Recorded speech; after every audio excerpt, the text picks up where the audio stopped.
Hi friends, my channel is called Minivan Muse.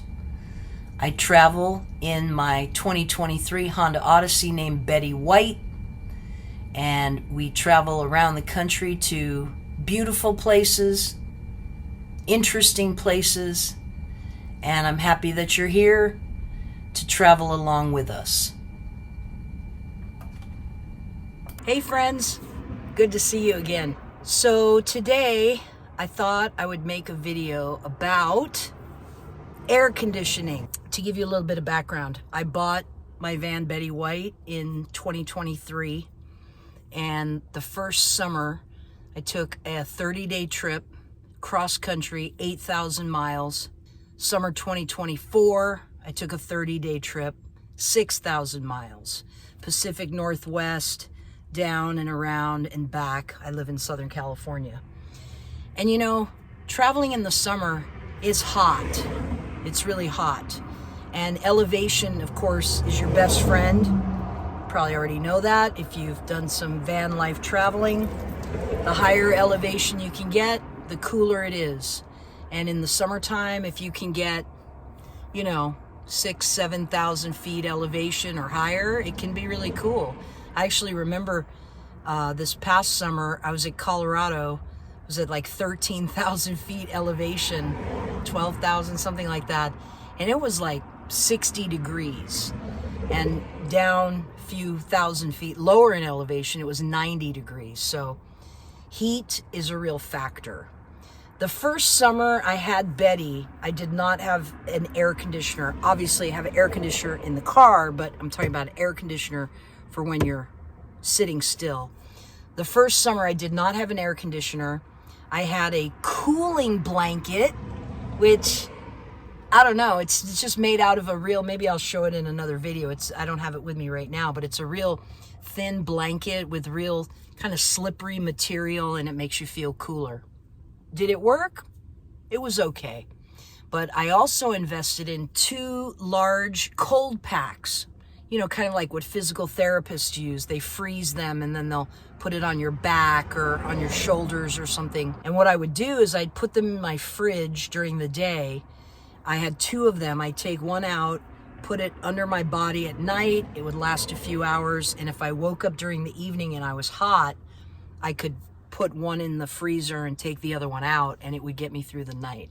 Was it uncomfortable? Sure. I was somewhat uncomfortable that first summer.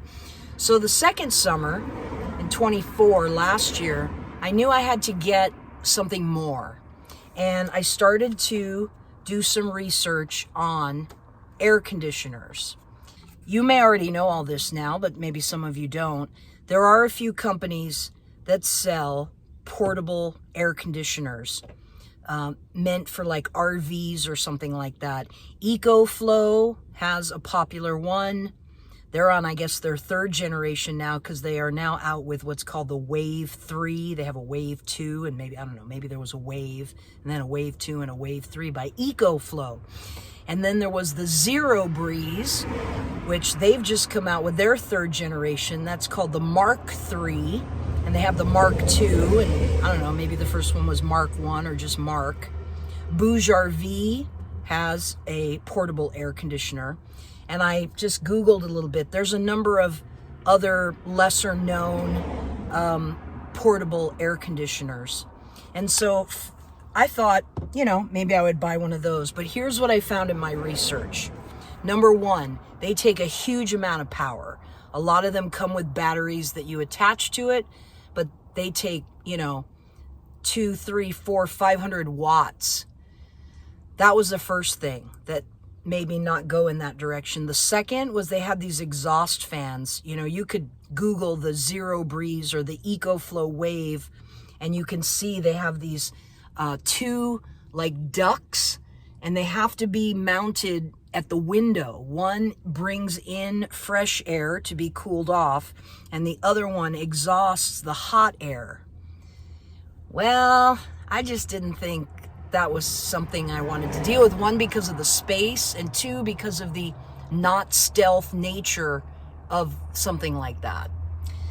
The third reason why I did not go with one of those is because of drainage. All of those make water, and you have to, they usually have a tube that drains water. And I was like, well, where was I going to put that? You know, if you have a hole in the bottom of your van where that could drip onto the pavement, maybe, or else you'd have to have a sink built into your vehicle that it could drain, you know, to your gray water tank.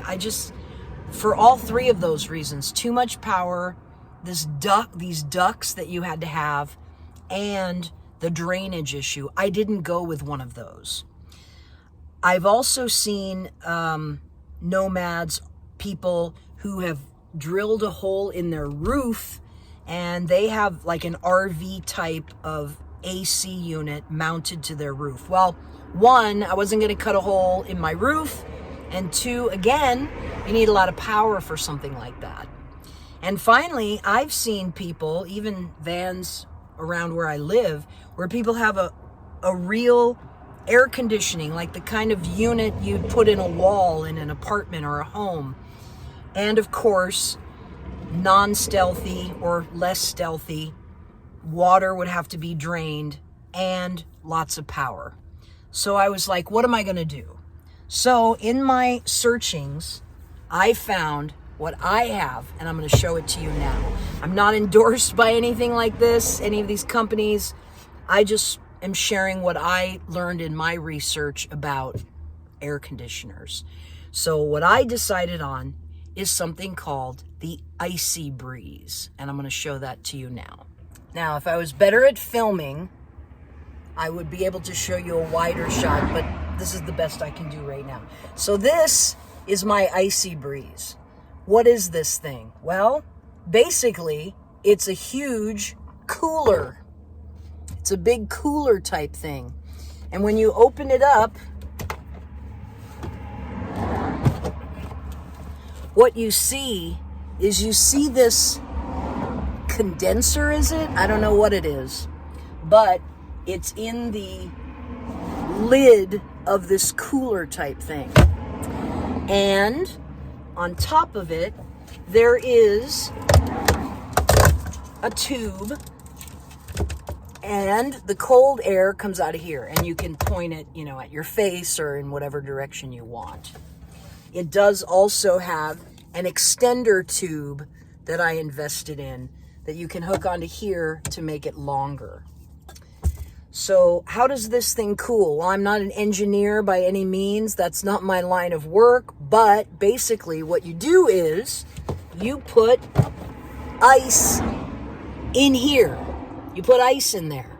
And then what happens is, as the ice is melting, this, I guess it's a condenser thing, will pull the cold water up, and it will cool it even more. And then it comes out this tube. So what of the negatives of the other products that I didn't buy does this solve? Well, number one, less power.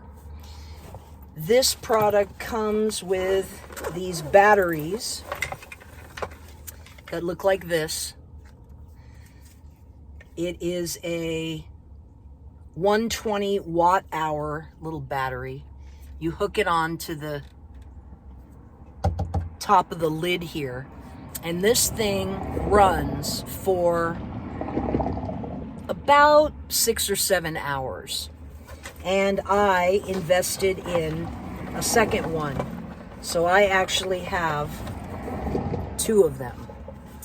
Also, it comes with this little thing here that you slip these batteries in to charge it, a lot like, you know, if you have like a cordless drill or something that comes with a battery, like the Ryobi ones, you know, you pop it in there and you can charge it up.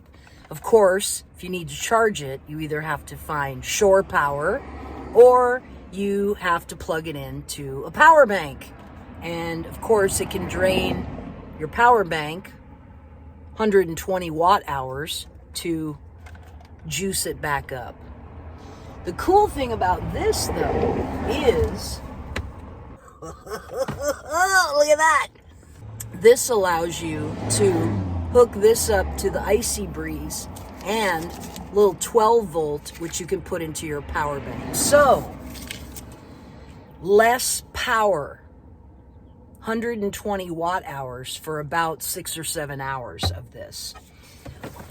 No ducting to the outside. You don't have to deal with any of that. But what's the bummer about this Icy Breeze thing? Well, the bummer is you have to buy ice to put in there.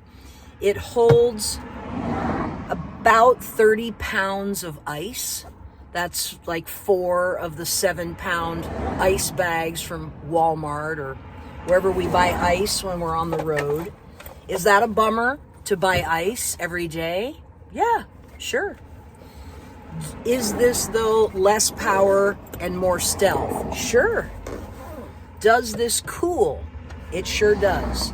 I remember from my trip last year, I would, be driving during the day. Remember, 30 days, I went 6,000 miles, Pacific Northwest, came down through, Montana, Idaho, Utah, New Mexico, Arizona. So there were days at the end of the day when I was finished driving that I would turn this thing on when I was chilling out, having dinner and stuff like that.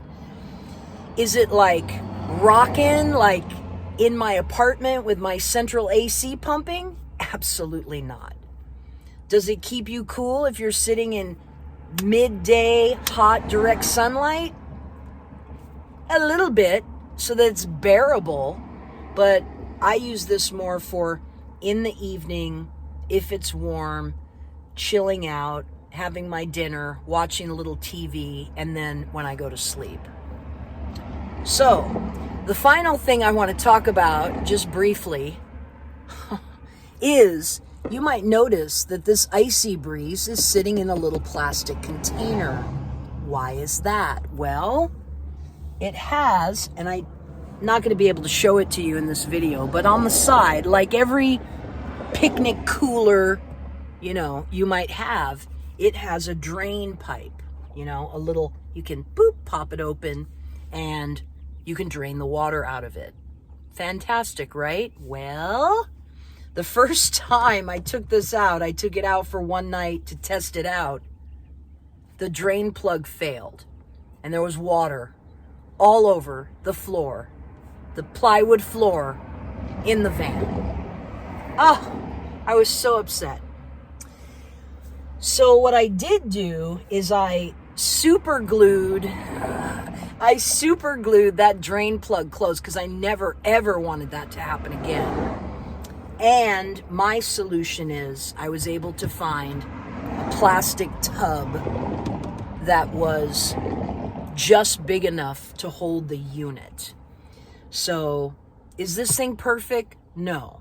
But if you're power challenged, and if you don't want to deal with venting out the window tubes and stuff like that, and those big ducts on the other units take up a lot of space. If you Google, you can see van life people using these Zero Breezes and EcoFlow waves. The unit itself is probably a little bit smaller than this Icy Breeze, but you do have to deal with the ducts and stuff like that. I think some people would put it on their central console or maybe even in the front seat and, can put the ducts out, the front window maybe. I don't know. I just don't know how stealthy that would be. But this solution is working for me right now. In the future, might I invest in one of these other ones? I don't know. The biggest issue for me is draining the water and dealing with those ducts. I don't know that I want to do that. But for now, this is working for me. And the final thing I wanted to show today is where would you put this in the van? So let me kind of show you what my idea is. If we're here in the van, there's the front seat, obviously. And right now, I have this thing bungeed in, attached to the passenger seat. And my idea, and you're going to see if it works right along with me, because this is the first time I've brought the Icy Breeze into the van when it's in this configuration, is we're going to see if the bed can fit here with the Icy Breeze right by my head. And this thing then can blow right on my head and my body as I'm laying down.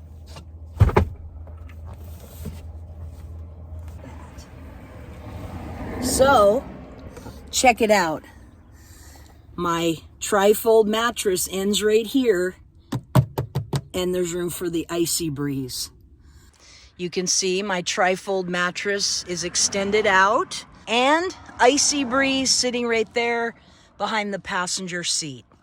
And then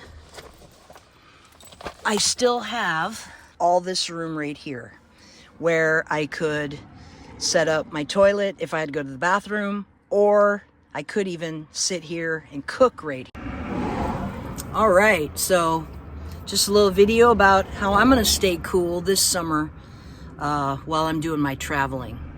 And while we're at it, I might as well tell you now, my summer trip is, drum roll please, I'm going to Maine. I've always wanted to stand on the beach looking out at the Atlantic Ocean. There is also Acadia National Park. I have some friends I'm going to be visiting along the way, and I'm going to take you all along with me, and we're going to have a great time. It'll be the first trip since I've started this channel, the first real big summer trip where I'll be able to film some of that, and hopefully by then I'll be a little better at this filming and YouTube thing, so we'll see. Anyway, that's it for today. Thanks for coming along. I really appreciate everybody subscribing. It's really exciting to see that there are people who like my videos and maybe think I have something to share that's useful. Take care. We'll see you next time.